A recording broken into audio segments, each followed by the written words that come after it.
talked about Daesh being un-Islamic isn't, and I'm quoting here from an article in The Atlantic by Grant, which you're almost certainly familiar with. The reality is that the Islamic State is Islamic, very Islamic. Yes, it has attracted psychopaths and adventure seekers drawn largely from the disaffected populations of the Middle East and Europe, but the religion preached by its most ardent followers derives from coherent and even learned interpretations of Islam.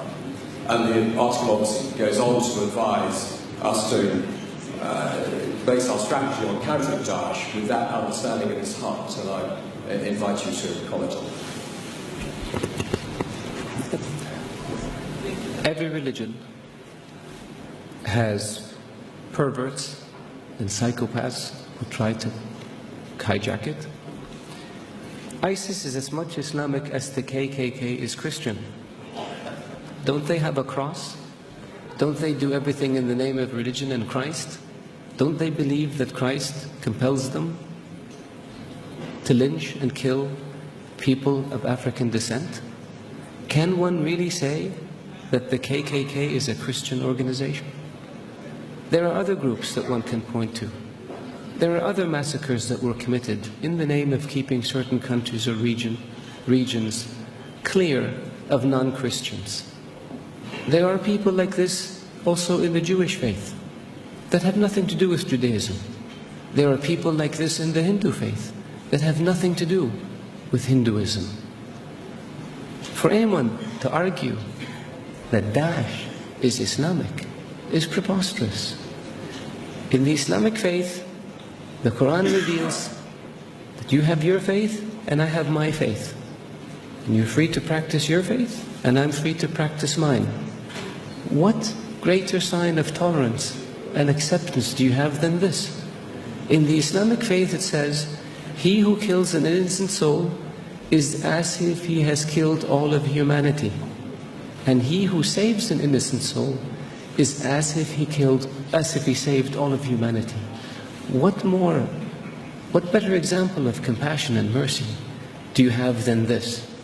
So if you look at what Daesh says and you say it's in the scriptures, doesn't the Old Testament say an eye for an eye and a tooth for a tooth? If somebody does it today, would you say they were Christian or they were Jewish? So I caution people, because it seems to have become almost novel. Not novel, it's become the flavor of the day to try to read things into Daesh or into Islam that are not there. The Islamic religion and Islamic civilization was the civilization that preserved the history of Greek and Rome and passed it on to the West.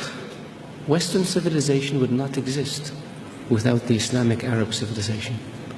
The Islamic civilization and the Islamic Arab civilization was the civilization that connected China with Europe.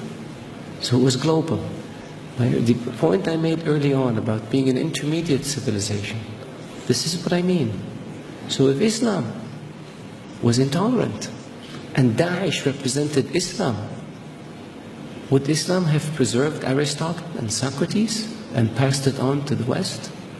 Would Islam have connected Eastern civilization with Western civilization? Of course not. So I urge you, all of you, to be careful when it comes to making generalizations or to accepting generalizations that have no basis in fact. Thank you. Thank you, Mr. Wizir.